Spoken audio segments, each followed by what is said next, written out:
பாடலை வடிப்பான். எந்த புலவனும் அவளை பாட்டில் வைப்பான். அந்த இயற்கையும் அவள் மேல் காதல் கொள்ளும். அவள் நினைவாலே என் காலம் செல்லும்.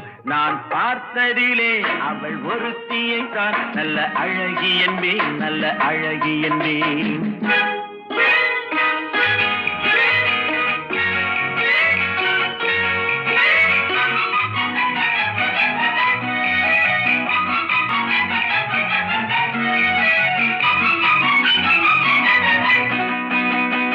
இடையோ இல்லை இருந்தால் முல்லை கொடி போல் மெல்ல வளையும். சின்ன குடை போல் விரியும் இமையும் விழியும் பார்த்தால் ஆசை விளையும். அந்த பூமகள் திருமுகம் மேலே குளிர் புன்னகை வருவதனாலே